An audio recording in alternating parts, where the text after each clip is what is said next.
It's me and James Lee with the Phenix Group, and we'll be doing a little Q&A about credit repair now.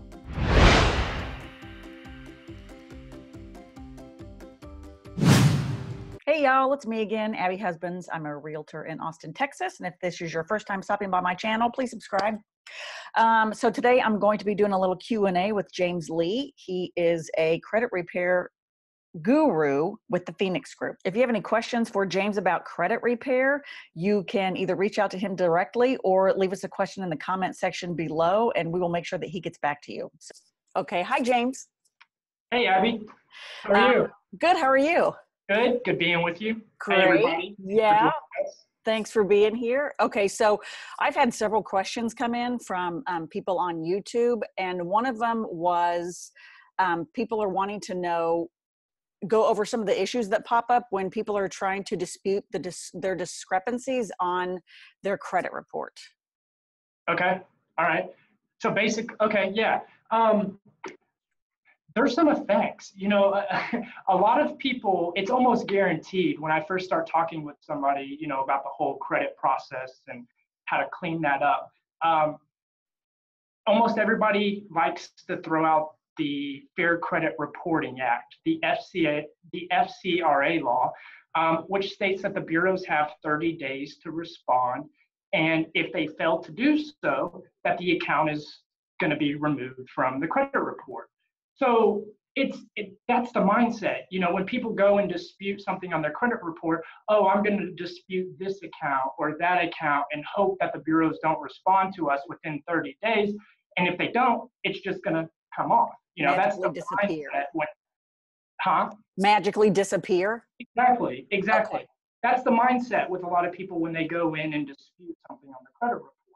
And this can really raise some issues. One of the first effects that kind of comes from this is you are always in jeopardy of an account being placed back onto your report.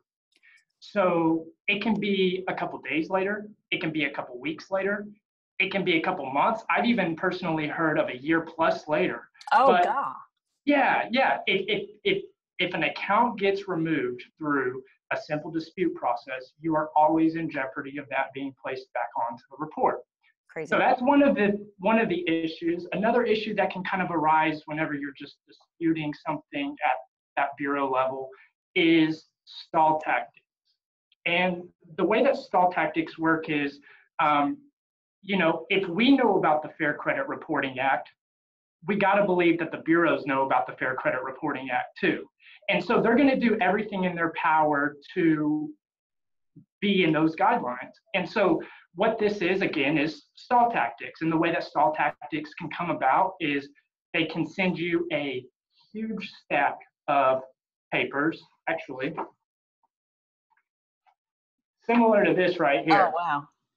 All right, they'll send, and this is light. I mean, this is really light. Oh my gosh. But yeah, so they'll just try and overwhelm the consumer by sending them a ton of stuff and saying, you know, hoping that the consumer is just going to think to themselves, okay, this is a lot. I don't know what to do with this. Put it on the back burner and not follow up with it. You know. Mm-hmm. And that's an issue that comes up. Another thing that comes up is, you know, they like to throw in the word verified, you know, hoping that we'll see the word verified and think that, okay, well, they verified it, nothing can be done. So yeah, summary, you know, stall tactics, and then also being in jeopardy of a removed account being placed back onto the report. Those are two major issues that we see. Right. And because I have a lot of clients who, or every once in a while I have clients who want to buy a home, but they know that this is sort of on their credit report, but they don't want to have to deal with it not because they don't want to, but they don't know how. So tell me how the Phenix Group goes about removing these delinquent accounts. So one of the biggest things that differentiates our program from a lot of other programs in the industry and differentiates us from what the consumer can really do on their own is by doing more of an audit, doing more of an investigation on the accounts that we're engaging. And so the way that we do that is not only engaging at the bureau level, but then also engaging at the collection agency level and the defaulted creditor level. And so this is changing it from just that simple dispute process to an actual audit, actual investigations. This is where you get to the root of the accounts and be able to get, most importantly, permanent removal of whatever we're engaging. In the audit process, if something gets removed, it cannot be placed back onto the report. Okay. So what's the difference between, like, say someone thinks they're closing in 30 days and they thought that a delinquent account was removed and then all of a sudden it pops back up? Why does it pop back up? Well, it pops back up because it was just through a dispute process, right? Okay. So just a simple verification thing for the defaulted creditors to do. Gotcha. They can just say, oh yeah, we have her in the system, him in the system, whoever, place it back onto the report, verify. And so this is where all the horror stories that I hear come into play, where right. Yes, somebody disputed a $60 medical collection bill and it got removed. They thought it was permanently removed, just to find out at the end of closing, when it's almost that time to get the keys to the home, that it's repopulated on the credit report and they no longer qualify for the mortgage. I hear it all the time. Right. So you guys have a process that permanently deletes it, permanently removes it from their credit report so it will no longer pop up. Yes, and we do that by holding the defaulted creditors and the collection agencies to the letter of the law. Okay. There are a ton of different federal and state consumer laws that protect you, me, and everybody else when it comes to reporting and how these defaulted creditors are reporting, when it comes to the collection practices and how these collection agencies attempt to collect. And yeah, I mean, these laws get violated every day. And that's how you get to the root of the accounts and get those permanent removals, get those permanent eliminations. And the Phenix Group works with attorneys to do this, right? We do. We work in conjunction with a law firm, and as we progress through the program, it becomes attorney-enforced audits. Okay, awesome. Yeah. So another question that came up was, what is the best way to monitor your credit report? Oh, good question. Good question. I personally recommend a website called privacyguard.com. Okay. But really the most important thing to keep in mind, to be aware of whenever you're looking for a website to monitor your credit, is a FICO scoring model. So everybody hears of Credit Karma, right? Everybody gets the alerts from Credit Karma. Hey, your scores went up. Hey, your scores went down. Hey, you're pre-approved for this. You're pre-approved for that. Come check us out, type thing. Then they get on there, and Credit Karma uses a scoring model called Vantage 3.0. People in the mortgage industry, every single lender is going to use a scoring model called FICO, right? Okay, right. And so when you compare the scoring model of a Vantage 3.0, scores of a scoring model from a scoring model of Vantage 3.0, and then scores from a scoring model of FICO, they're going to be 30, 40, 50 plus points off. And that's because the scoring. That's a lot. Yes, yeah, you can't get an accurate reading of where you're really at, and that's just due to the scoring algorithms weighing out certain accounts on the credit report in a different way. Okay. Interesting. So again, just to kind of like wrap all that up, best thing to keep in mind when trying to monitor your credit is doing it through a website that uses a FICO scoring model to populate your scores. Okay. Is there a place, because I had heard that like you can write into Experian to get your FICO score once a year for free? Or can you do it? Because there's like 3 credit reporting bureaus, right? And can you get a free report from all 3 of them? You can. Okay. Yeah, that's one of those great laws that we have that kind of like back us up is once a year, Experian, Equifax, and TransUnion. All 3 bureaus are individually owned companies, right? These are not, the bureaus are not a government entity. They're all, it's like Nike's, Adidas, and Reebok. They're Okay. their own private companies. And so, yes, you can once a year request a credit report from all three bureaus. Okay, awesome. And Yeah. just so everybody knows, the Phenix Group does credit repair for consumers for a fee.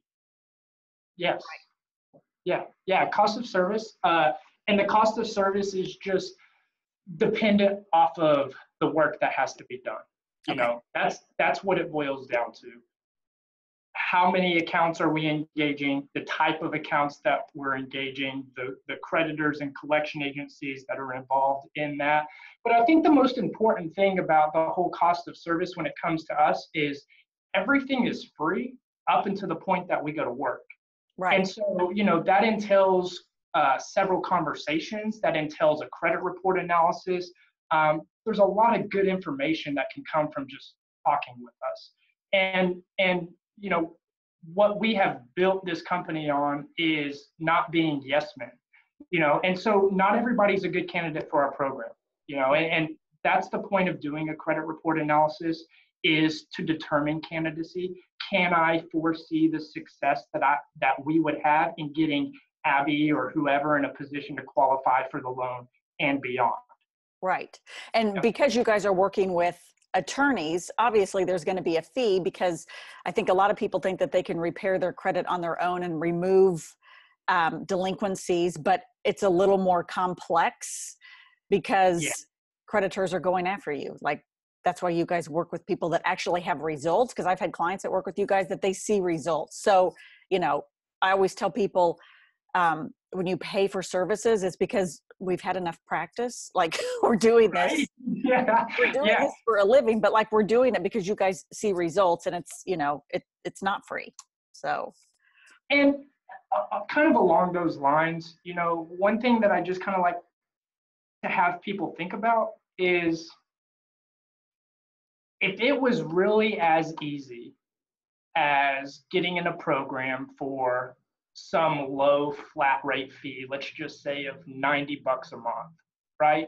If it was that easy and that cheap to clean up credit, everybody in the world would have perfect credit. Right. It doesn't work that way, but yes, I mean, again, everything that we do is free up until the point that we actually go to work. And if we offer a program and somebody chooses to hire us, everybody involved, the client, the lender, the real estate agent, everybody can have the utmost confidence that by the time they graduate the program, they're going to be in a position to qualify for the mortgage. So. Perfect. Yeah. So the best thing for people to do is just to reach out to James at the Phenix Group, and he'll go over everything with you. Your initial consultation is free, and then you put them on a plan. And once you guys come up with a plan, if they're good for your program, then that's when you start the billing process, I guess. Absolutely. Right. Absolutely. And we'll go over everything with them. If it's something to where I need to guide them through student loan consolidation to stop the bleeding, meaning stop the late payments that are happening month after month after month, I can help them with that. If it's something to where the student loans have gone too far into default and now they're looking at wage garnishment, we can guide them through that type of situation. If it's something that, we need to add some positive revolving trade lines to really get that, to really start accumulating some payment history, which is the number one thing that impacts our FICO score. 35% of our FICO score is payment history. Right. So if that type of situation, we come up with a whole customized game plan for what their specific needs are to make this thing as successful as we can be. Awesome. And what I love about you guys is that you're constantly communicating with their lender and their agent, so that everybody knows where we are in the process. If they're on a 6-month plan, we get an update every month, letting them know, we have a couple months left, just a complete update. There's like tons of communication, which is what I love about you guys. So. Thank you so much. Yeah, and just to kind of give some elaborate on that real quick. The total length of the program is 4 rounds. Each round is a 45-day process. So at the end of each round, I'm doing a follow-up call with the client. We're going over their the progress that has been made, what's been deleted, what's left to go after, sometimes how scores have fluctuated. And then after I have that follow-up call with the client, I turn around and have the same follow-up call with the realtor that's involved in the home buying process, and then also the lender that's involved in the home buying process. That way everybody can just keep their pipeline updated. Everybody knows what's going on, and we can go get the house as quick as possible. That's what Right. it's about. And I think too, like when people have a goal in mind, they're easier to work with, as far as if you need information from them, they're going to give that to you because they know that, in 3 months I get to start looking for a house. So it's like they have like mini goals to make. Well, one thing that I love about our program is, it's designed to keep them engaged, to keep them motivated, to keep them excited. Now, as we progress through the program, mail correspondence eventually comes to the office. But at the beginning, the client receives the mail correspondence from the bureaus that we're engaging, from the collection agencies that we're engaging, and from the defaulted creditors that we're engaging. And so you're exactly right. They're opening up this mail, they're seeing the correspondence, they're sending it to me, and yeah, it keeps everybody engaged. Perfect. Okay, so thanks, James. And James and I are going to be trying to do something like this every month, a little Q&A with James. So if you have any questions for him, reach out to him directly. We're going to leave everything in the comments section below. So thanks, James. Have a good weekend, and I'll talk to you next month. Thanks, Abby. Hey, I want to throw one thing in there too. Yeah. If there's any questions that people have just pertaining to the credit process in general, also leave a comment on the video, and I'd be more than happy to reach out. Or maybe if you have something that you want to see discussed in a video between Abby and I when it comes to the whole credit situation and how that impacts the whole buying a home situation, leave those in the comments, and I'd love to discuss that. Yeah, absolutely. Okay. Awesome. Thanks so much. I'll see you. All right, bye. Okay, bye.